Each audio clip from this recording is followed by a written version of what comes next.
ఫిబ్రవరి నుంచి నా మ్యారేజ్ కూడా ఫిబ్రవరిలోనే అయింది. ఫిబ్రవరి నుంచి ఫార్మా గురించి ప్రతిరోజు ధర్నాలే చేస్తున్నాం. ఫార్మా వస్తుంది అని చెప్తే అందరం ధర్నాలు చేస్తున్నాం. కానీ ఫార్మా వస్తుంది అని మాకు రేవంత్ అన్న చెప్పలేడు, ఎవరు చెప్పలేడు. మా దగ్గర నోటీసులు కూడా రాలేవు, మాకు ఇన్ఫర్మేషన్ కూడా ఇవ్వలేదు. కానీ డ్రోన్లతో సర్వీస్ అన్ని సర్వైవ్ చేసిండ్రు. మా ఇంటి ముందర వచ్చి కూడా డ్రోన్ మా ఇంటి ముందరనే వచ్చింది, ఇంతే హైట్ వచ్చింది. ఇంటి ముందర డ్రోన్ వచ్చింది, మొత్తం సర్వై చేసిండ్రు. ఎందుకు సర్వై చేస్తుండ్రు అని అడిగితే ఏం ఎట్లే చేస్తున్నాం అని చెప్పిండ్రు. అయితే ఎందుకు చేస్తుండ్రు ఇప్పుడు వాళ్ళు చెప్పినప్పుడు మనకేం తెలుస్తుంది, తెలియదు కదా. తర్వాత ఫార్మా కోసమే సర్వై చేస్తామని వాళ్ళే చెప్పిండ్రు. ఫార్మా ఒక పక్క వస్తుందంట, ఫార్మా కోసమే సర్వై చేస్తున్నాము. ఫార్మా ఎందుకు మాకు? ఫార్మా అంటే అది చాలా కాలుష్యం అవుతుంది. నీరు తాగడానికి కూడా మనకు అందుబాటులో ఉండదు. గాలి కాలుష్యం, నీరు కాలుష్యం, మన చుట్టుపక్కల ఉన్న వాళ్ళకు కూడా అది ఎఫెక్ట్ అవుతుంది. ఎందుకంటే మన కడుపులో పెరుగుతున్న రెడ్డే వాళ్ళకు ముఖ్యంగా మా భూములు పోతున్నాయి, పట్టా భూములు పోతున్నాయి, ఇల్లు అన్ని పోతున్నాయి. ప్రతి భూములు గవర్నమెంట్ భూములు, గవర్నమెంట్ ల్యాండ్ అంటుండ్రు. గవర్నమెంట్ ఏది లేదు మా దగ్గర, మొత్తం పట్టా భూములే ఉన్నాయి. పట్టా భూములు పోతున్నాయి, ఊరు తండ మొత్తం అన్ని పోతున్నాయి. ఆ రోజు తేదీ ఏమో 11 సోమవారం. ఆ రోజు కలెక్టర్ వస్తా అని చెప్పిందంట. అంటే ప్రజలకు ఎవరికి చెప్పలేరు, ఎవరికో ఒకరికే చెప్పిందంట. ఎవరికి ఒకరికి చెప్పిండ్రు, అది మాకు తెలియదు కదా. ఆ విషయం మా తండకు వచ్చి చెప్పాలి, కలెక్టర్ నేను వస్తున్నా అని. కలెక్టర్ వస్తే పోలీసులను తీసుకురావాలి, గన్మ్యాన్స్లను తీసుకురావాలి, ఎవరికన్నా తీసుకుని అందుబాటులో రావాలి. కలెక్టర్ ఒక్కడే వచ్చిందంట ఊరికి, లవచర్ల ఊరికి వచ్చిందంట. దుర్గాలో మీటింగ్ అంట, లవచర్ల ఊరికి వచ్చిందంట.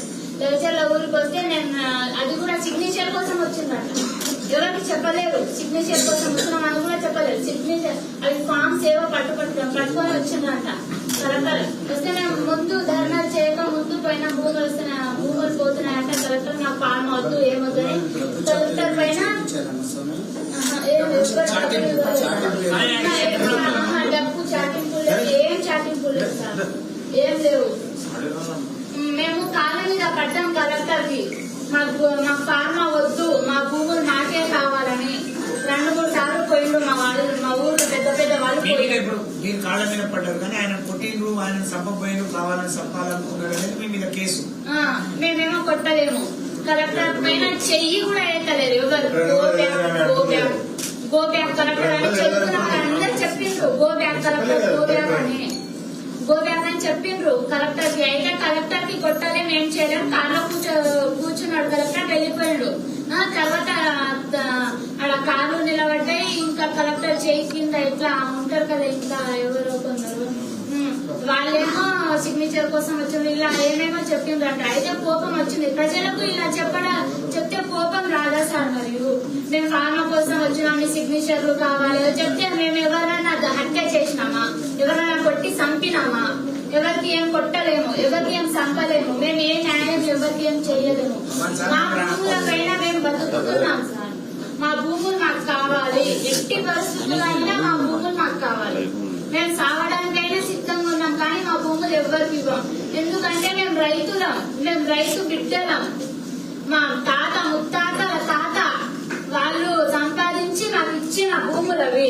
మేమెందుకు విడిచిపెట్టాలి సార్ భూములు? ఇది న్యాయమేనా? మీ ప్రభుత్వంలో నిన్న వచ్చి మాకు కావాలి మీ భూములు అంటే మేము ఏడుకోవాలి చెప్పండి. అందుకని మేము మా భూములు అసలుకి మా వాళ్ళు నా హస్బెండ్ ఉన్నాం.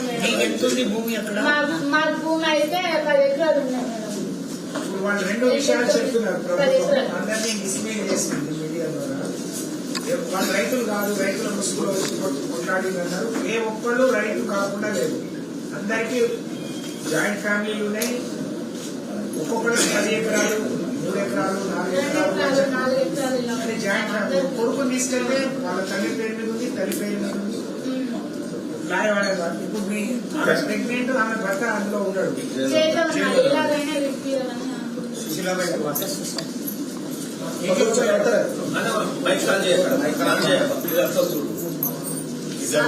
కొంచెం దగ్గర కూర్చోండి. లేదు లేదు. అసలు ఇట్లా